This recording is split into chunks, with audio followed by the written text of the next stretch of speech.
It is a fact that most people following the 2022 elections are young Kenyans, which is okay.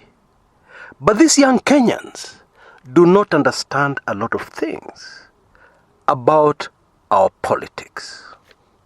In my view, one of the very important things they do not understand is the politician known as Raila Odinga and what he is capable of. Because let's face it, in 2017, we didn't have any political discussions in Kenya. Very few. It was just a general election of insults. And if you doubt this, somebody please remind me what the main presidential election issue was in 2017. Please remind me in the comments area below. Fortunately, 2022 is shaping up to be something very different. And this political problem facing Deputy President William Samoei Ruto in his bid for 2022 is a perfect example of how our politics is changing for the better, in my opinion. Now, in a recent campaign rally in Mombasa, crafty Raila handlers passed on some information to one of the speakers. And of course, this information was about the cabinet William Samoei Ruto appointed in 2013. You see, the deal was that they were going to share cabinet slots, 50-50. DP Ruto takes half of them, and the president takes the other half. And so Raila handlers passed on the information that in Ruto's half, he appointed persons, only from one community out of the 42 in Kenya. Only from one community. And that is the Kalenjin community. And that is a fact. And I'll prove to you in a minute why it is a fact.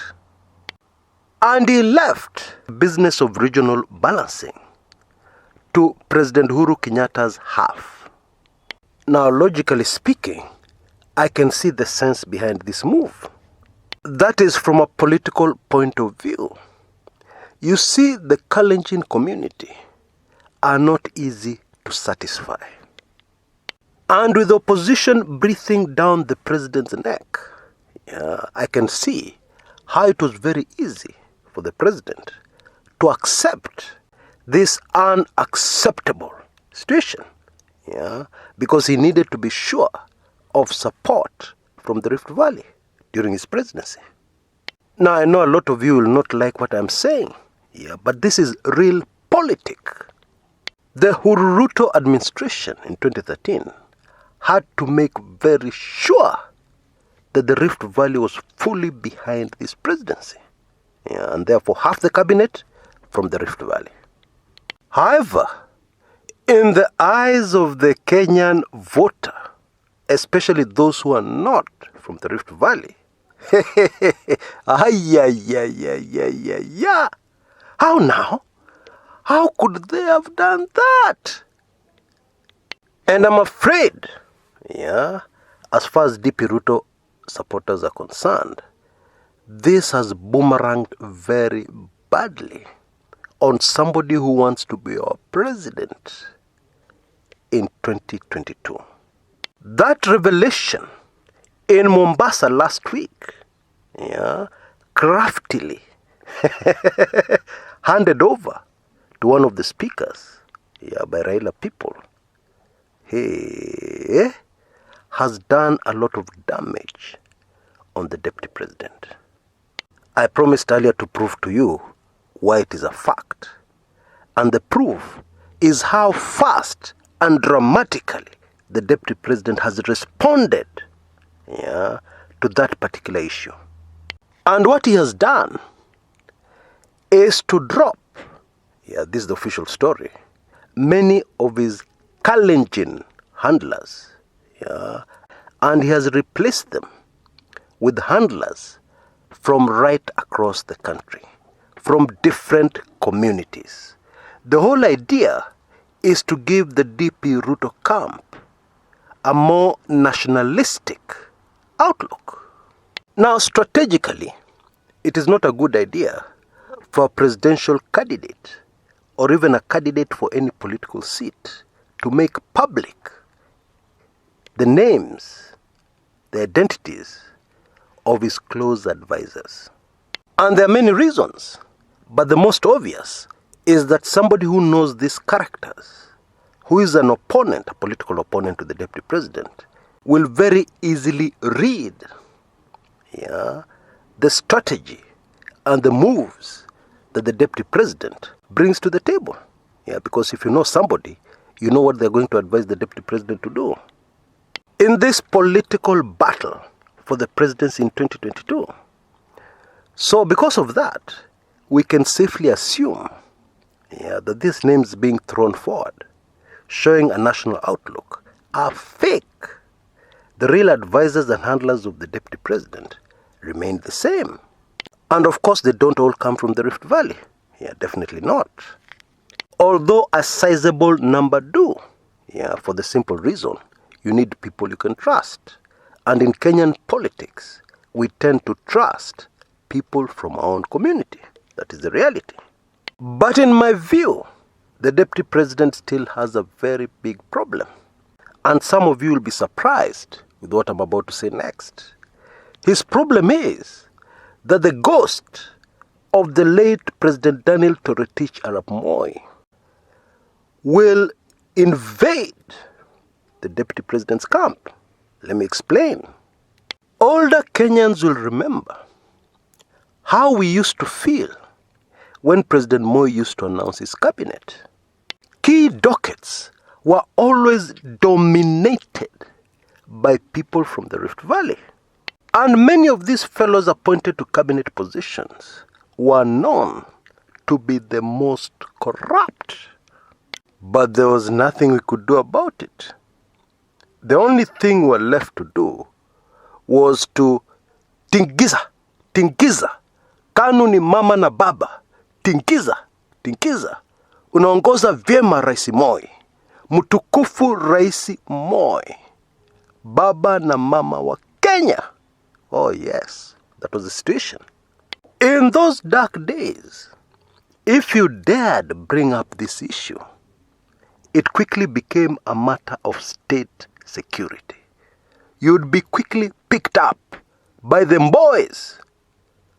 Ati ulikuwa nasema nini? Hey, lete hiyo makende hapa tufinye. Wewe unafikiri wewe nani wewe? Kasia. Haya, sasa tumekufinya. Sema vile ulikuwa nasema. Sema. Ulikuwa nasema nini? Sema. You know, what I've just told you, what I've just portrayed, is not fiction. It is not something somebody told me. I, Kumekucha Chris, was a victim of the Moi boys for 4 harrowing days of my life that I will never forget. And imagine, I didn't even say anything about the Moi cabinet. It was a case of mistaken identity. A certain magazine editor I was working for was picked up.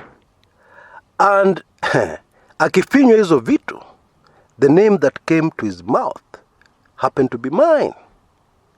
Can you imagine? In those days, I was not even writing about politics. Oh yes, I hated Kenyan politics. I focused on American politics.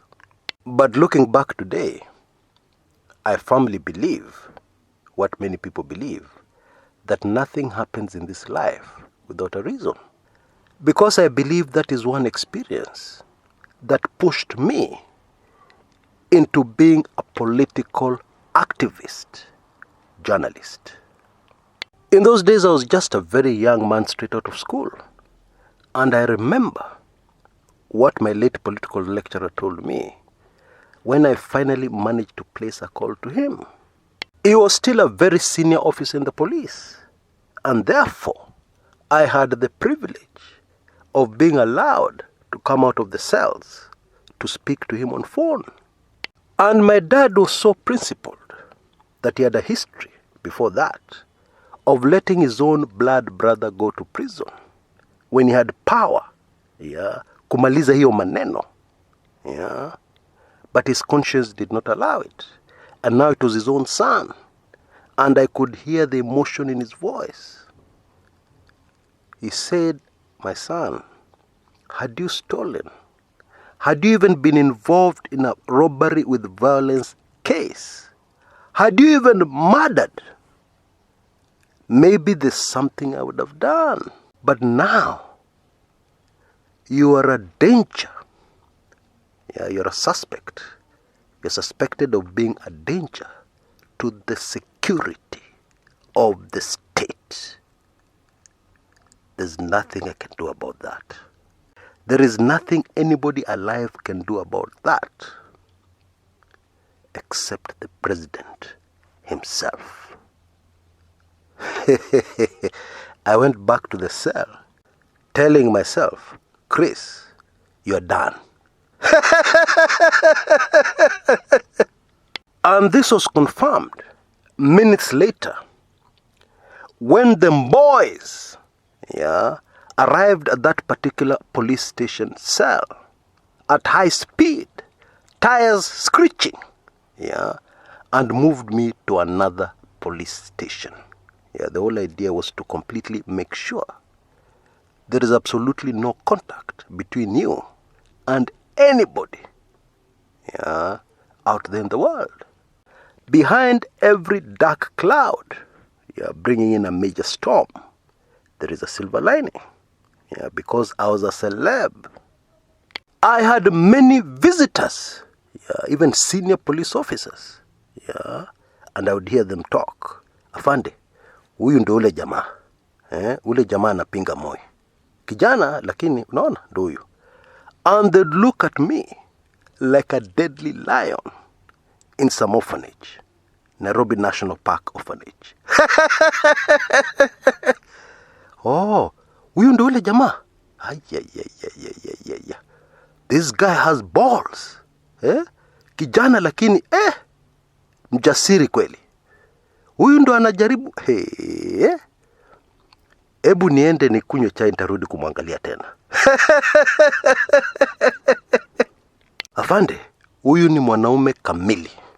Wacha huo mchezo ingine huko nje. Ukitaka kuona mwanaume ndo huyu. In fact, I'll tell you a very interesting story. As a young man, especially after that harrowing experience, I became a major clubbing person, getting drunk all over the place at all hours of the night. Because as young as I was then, I realized suddenly how things can change very quickly in this life, and unexpectedly so. And one day, some policemen, very late in the night, stopped me somewhere. We were actually a large group, and then they shone their torch on my face. "Oh, naitwa nani?" And I gave them my name. And then they started talking amongst themselves. And then I was told, "You can go. Huyu wachana nae. Huyu, mambo yake huyu hatari. Wachana nae. Enda nyumbani."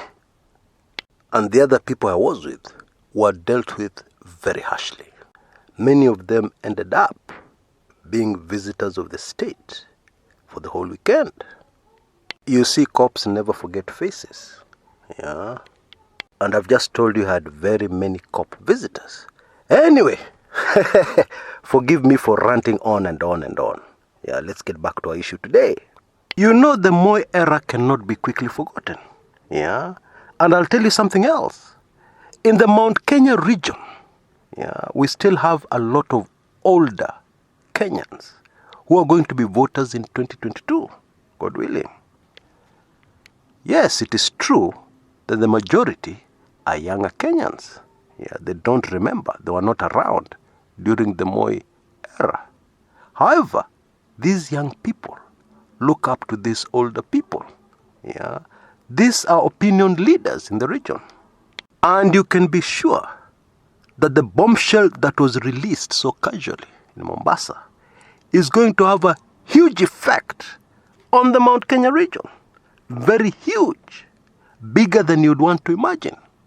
It was a brutal reminder of the dark days of the Moi presidency. Yeah. Many people lost their lives. Many people were crippled, maimed. Lives were changed forever. Children were left orphans.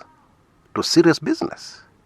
And therefore, when it comes to voting day in 2022, you can imagine what the older members of the community in the Mount Kenya region will tell the younger people. Be careful when you go to vote. Chukua pesa, lakini ikifika kupiga kura, kumbuka. Kumbuka vile nyanya yako aliteseka. Hey, unataka kurudisha hawa watu? We kumbuka tu. In my view, what was revealed in Mombasa is something the deputy president cannot come back from. It's not possible. You know, even the fortunes of Raila Odinga have dramatically changed in the Mount Kenya region since those words were uttered in Mombasa about the cabinet of 2013. It brought back memories. Memories which are not good, sweet, old memories.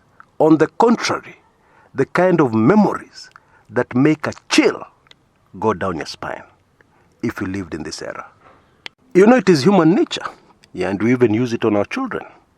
When you see your child playing around with fire, yeah, the best way to make sure that in future there's no major fire incident that affects them for the rest of their lives is to take that hand which they're using to play with the fire and put it on the fire and let it roast for a few seconds. Oh yes. Next time that child sees fire, they'll want to distance themselves as far as possible from that fire. Yeah. And this is what we call tough love. Yeah. You love your child very much. Yeah. But you have to take precautions. Yeah. Yes, it'll hurt you more than it hurts them, but you have to take precautions. Otherwise, going forward, you will suffer the consequences. It's as simple as that. And therefore, it is human nature when people are reminded of a bad experience, they come back to their senses. Now, in a separate video, I deal with what is happening in Central Province, or what has started happening in Central Province after Mombasa. Yeah, look out for it. It should be out in the next few hours.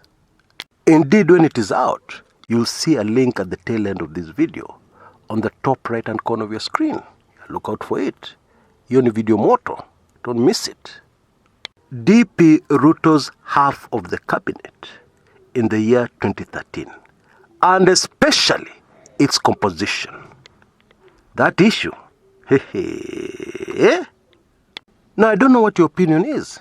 Yeah, I'd love to hear your opinion, because wouldn't it be very interesting if we can take a poll, yeah, see what most Kenyans think about the Mombasa statement. Maybe it has not made an impact on most Kenyans. Maybe most Kenyans are completely sold to the wheelbarrow philosophy. Imagine, I'd love to hear your views, yeah, and especially those views that do not agree with me, and they give reasons why, yeah, because that is called a healthy political debate. Because we're not all robots. We don't all have to agree. So tell me what you think, yeah, without fear. Until next time, this is Chris Kumekucha.